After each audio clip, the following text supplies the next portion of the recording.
Hello प्यारे बच्चों, आज हम पढ़ेंगे 2.1 का प्रश्न नंबर 9 और प्रश्न नंबर 10। इस प्रश्न में इन समीकरणों को हमें हल करना है और अपने उत्तर की जांच भी करना। ठीक है बच्चों, इसका हम 9वां प्रश्न करते हैं। हम यहाँ पर लिखेंगे हल। ठीक है बच्चों, इसमें आपको देखना है पहले कि कौन सा अक्षर ABCD का है। तो हमने देखा इसके अंदर y है, 2y + 5/3, इसमें आगे y है। ठीक है, तो हमने देखा इसमें ABCD का कौन सा अक्षर है y। तो हमें किसका मान ज्ञात करना है बच्चों, हमें y का मान निकालना है। ठीक है, आपको ऐसे पता लगाना पहले।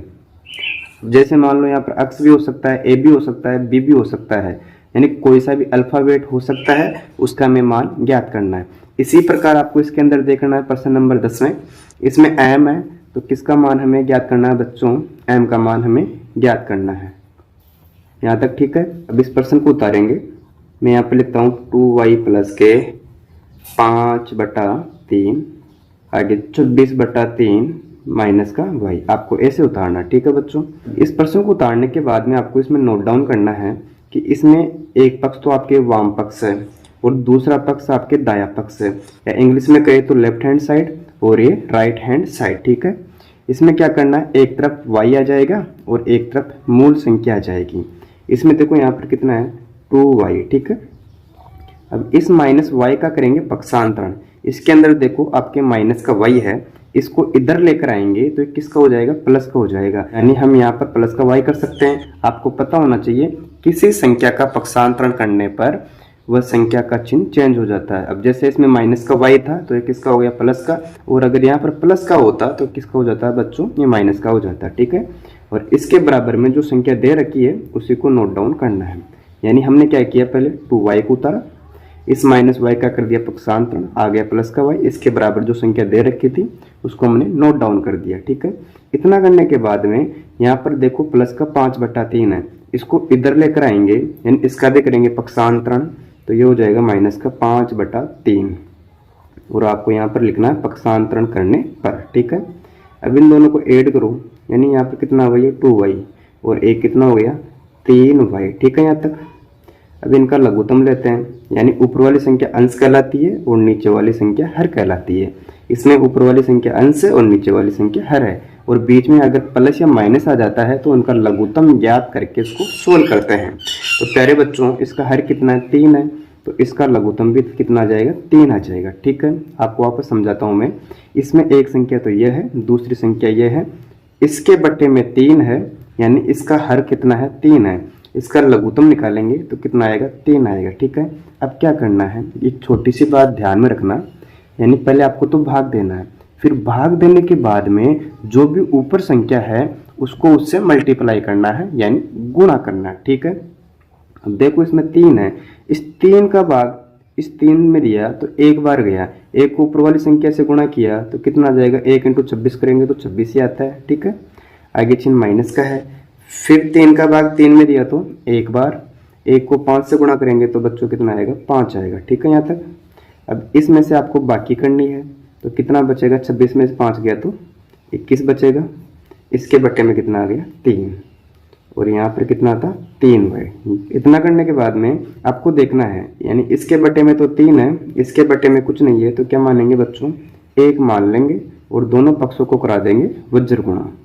मैं यहाँ पर लिखता हूँ वज्र गुणा करने पर। ठीक है, इस 3y को इस 3 से गुणा करते हैं तो कितना आएगा, 9y। आगे साइन बराबर का है, फिर 1 को 21 से गुणा करेंगे तो 21 आ जाएगा। ठीक है, इसको मैं कर सकता हूँ, यानी y = 21 है, इसके बट्टे में कितना आ गया, 9 आ गया। ठीक है, इतना करने के बाद में अब आपको देखना है, यानी ऊपर अंश है नीचे हर है, इन दोनों में 3 का भाग जा रहा है, क्या इसमें किसका भाग जा रहा है, 3 का, इस 3 का भाग 21 में देंगे, 3 × 7 = 21। ठीक है, 3 × 3 = 9, यानी y का मान हमें कितना प्राप्त हो गया, 7/3। ठीक है, अब इसी प्रकार प्रश्न नंबर 10 में हमें m का मान ज्ञात करना है। इसमें देखो आपके एक संख्या 3m है। ठीक है, और इसके बराबर में कितना है, 5m - 8/5। ठीक है, यहाँ तक। अब आपको उसी मेथड से करना है, एक तरफ है, जैसे इसमें y था, इसमें m था, तो इनका करेंगे पक्षांतरण। जैसे उतारेंगे 3m, इसके बराबर में कितना है बच्चों, 5m प्लस का, इसको इधर लेकर आ जाओ तो किसका हो जाएगा, इसका चिन्ह चेंज हो जाएगा। तो माइनस का इसमें लिखो 5m, आगे चिन्ह बराबर का है और जो सामने संख्या दे रखी है उसी को नोट डाउन करना है, माइनस के 8/5। ठीक है यहाँ तक।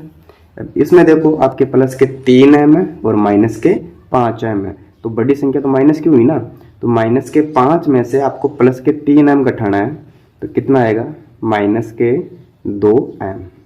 इसके बराबर में आपको करना है माइनस के 8/5। ठीक है। अब इतना करने के बाद में आपको देखना है इसके बट्टे में तो 5 है, इसके बट्टे में कुछ नहीं है, तो क्या मान सकते हैं, 1 मान सकते हैं। 1 से कोई साइड इफेक्ट नहीं होता, क्यों, इस 1 का भाग 2 में देंगे तो माइनस का 2 आएगा। ठीक है। अब करेंगे दोनों पक्षों को वज्र गुणा, हमें क्या करना है यहाँ पर, वज्र गुणा। ठीक है। इस -2 को 5 से गुणा करो तो माइनस का 10 आ जाएगा, आगे m भी तो आएगा साथ में। फिर इसके बराबर में कितना है, माइनस का 8 × 1, इन दोनों को आपस में वज्र गुणा कर रहे हैं, यानी 8 को 1 से गुणा किया तो माइनस का 8 आ जाएगा। ठीक है। और हमें किसका मान ज्ञात करना है, m का मान ज्ञात करना है, तो हम लिखेंगे m बराबर माइनस का 8। ठीक है। फिर इसके बट्टे में आ जाएगा माइनस का 10, यहाँ तक। ठीक है बच्चों। फिर माइनस से माइनस कट जाएगा। अब आपको चेक करना है, आपको ऐसी संख्या लेनी है कि उसका भाग इन दोनों में जाए, यानी इसमें 2 का भाग जा रहा है, इसका भाग इसमें दिया, 2 चौके 8, फिर 2 पंजो 10, यानी m का मान हमें कितना प्राप्त हो गया, 4/5। इस प्रकार हमने प्रश्न नंबर 9 और प्रश्न नंबर 10 का हल कर लिया। इसमें y का मान 7/3 है और m का मान 4/5 है, लेकिन हमें अपने उत्तर की जांच भी करनी है। हमें क्या करनी है बच्चों, उत्तर की जांच करनी है। तो मैं यहाँ पर लिखता हूँ उत्तर की जांच। ठीक। इसमें भी क्या करना है, हमें उत्तर की जांच करनी है। ठीक है। यानी आपके सामने जो आंसर आया है इसमें y का मान 7/3 आया है, उसको दोनों पक्षों में रखेंगे जो प्रश्न में दिया हुआ था। और आपका प्रश्न क्या था वो देख लो एक बार। यानी हमारे प्रश्न था 2y प्लस का 5/3, इसके बराबर में 26/3, फिर माइनस का y। ठीक है। और इधर आपको लिखना है 3m बराबर 5m माइनस के 8/5। इसमें तो y था, इसमें m था। ठीक है। अब आपको करना क्या है, जो y का मान आया ना उसको जहाँ पर y है उसमें फिट करना है, और इधर जो m का मान है उसको m के मान में फिट करना है, और फिर आपको चेक करना है कि दोनों पक्ष बराबर है या नहीं। और अगर बराबर आ गए तो आपका आंसर ठीक था, अन्यथा आपका आंसर गलत है। ठीक है। तो हम क्या करेंगे, पहले 2 उतारेंगे, फिर y का मान कितना है, 7/3। तो मैंने यहाँ पर लिखा बच्चों 7/3, फिर प्लस का 5/3 है, इसके बराबर जो संख्या दे रखी है 26/3, फिर माइनस आगे y का मान कितना है, 7/3। तो हमने क्या किया, इसमें जो y का मान था उसी को फिट किया है। ठीक है। देखो भाई, इसको इससे मल्टीप्लाई कर लो, आगे 7 दूना 14, इसके बट्टे में 3 है, आगे चिन्ह प्लस का है, 5/3 है, इसके बराबर में कितना है, हम लिखेंगे 26/3 माइनस के 7/3। इस प्रकार हम कर रहे हैं उत्तर की जांच। ठीक है। अब देखो इसके हर में कितना है, 3 है, इसके हर में 3 है, इसका लघुत्तम कितना आ गया, 3, और इसका लघुत्तम भी कितना आ गया, 3 आ गया। ठीक है। इसमें हम जानते हैं कि जो नीचे वाली संख्या होती है उसका तो भाग देते हैं और ऊपर वाली संख्या से गुणा करते हैं। इस 3 का भाग 3 में दिया तो एक बार, एक ऊपर वाली संख्या से गुणा करेंगे तो वही आ जाएगी 14। ठीक है।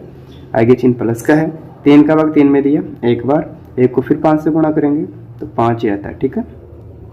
फिर 3 का भाग 3 में देंगे एक बार, एक ऊपर वाली संख्या 26 से गुणा करेंगे तो 26 एकम 26, आगे चिन्ह माइनस का है। फिर 3 का भाग 3 में देना है, एक बार जाएगा, एक को 7 से गुणा करेंगे तो 7 आता है। ठीक है। अब इन दोनों को ऐड करो तो कितना आ गया, 19, इसके बट्टे में 3। इसी प्रकार इस 26 में से 7 घटाएंगे तो कितना आएगा बच्चों, 19, इसके बट्टे में 3। तो हमने देखा इसका मान कितना है लेफ्ट हैंड साइड का, 19/3, और इधर राइट हैंड साइड का मान भी कितना है, 19/3। इस प्रकार हम कह सकते हैं LHS बराबर RHS, या हिंदी भाषा में कहे तो वाम पक्ष के बराबर है दाया पक्ष। अतः हमारा प्रश्न नंबर 9 करेक्ट है। ठीक है। इसी प्रकार प्रश्न नंबर 10 की जांच करेंगे। इसमें क्या था बच्चों, 3m बराबर 5m माइनस के 8/5, और हमारे पास में m का मान था 4/5। आपको करना क्या है, जो m का मान है उसको इसके अंदर फिट करना है, और फिर आपको चेक करना है कि दोनों पक्ष बराबर है या नहीं। ठीक है। इसमें उतारेंगे पहले 3, फिर m का मान कितना है, 4/5, तो मैंने यहाँ पर लिखा 4/5। इसके बराबर कितना है 5। फिर आपको m का मान लिखना है, इसमें m का मान है 4/5, आगे चिन्ह माइनस का है और संख्या दे रखी 8/5। अब देखो बच्चों हमने क्या किया, इसमें लिखा पहले 3, फिर m का मान जो हमारे पास आया था 4/5 उसको फिट कर दिया, आगे चिन्ह बराबर का था, फिर 5 के 5 उतार दिए, m का मान कितना था 4/5, फिर माइनस के 8/5। ठीक है यहाँ तक। अब इसको इससे मल्टीप्लाई करो, 3 चौके 12, ठीक है। इसके बट्टे में आ गया 5, इसके बराबर में कितना है, इस ब्रैकेट का मतलब देखो गुणा करना होता है भाई। अब ये 5 से 5 कट गया, ठीक है, और यहाँ पर आ गया 1, इसको मैं 4/1 भी कर सकता हूँ, ठीक है, और यहाँ पर माइनस के 8/5। हम यहाँ लिखते हैं 12/5, आगे चिन्ह बराबर का है। अब इन दोनों का लघुत्तम लेते हैं, इसका लघुत्तम आ गया 5, फिर 1 का भाग देंगे 5 में, 5 बार गया, फिर 5 को ऊपर वाली संख्या 4 से गुणा करेंगे, 5 चौके 20, आगे चिन्ह माइनस का है, फिर 5 का भाग 5 में 2, 1 बार जाएगा, 1 को 8 से गुणा करेंगे तो बच्चों हमें 8 ही प्राप्त होता है, ठीक है। इस 20 में से 8 घटाएंगे तो कितना बचेगा 12, इसके बट्टे में आ गया 5, और इधर भी कितना था 12/5। तो हमने देखा इसका लेफ्ट हैंड साइड का मान कितना है 12/5, और इसकी राइट हैंड साइड का मान कितना है 12/5। अतः हम कह सकते हैं लेफ्ट हैंड साइड बराबर है राइट हैंड साइड के, ठीक है। इस प्रकार हमने प्रश्न नंबर 10 को हल किया और उत्तर की जांच की। अगर आपको वीडियो अच्छी लगी है, वीडियो को लाइक करें, मित्रों के साथ शेयर करें, उस चैनल पर पहली बार आए हो तो चैनल को सब्सक्राइब अवश्य करें। Thank you.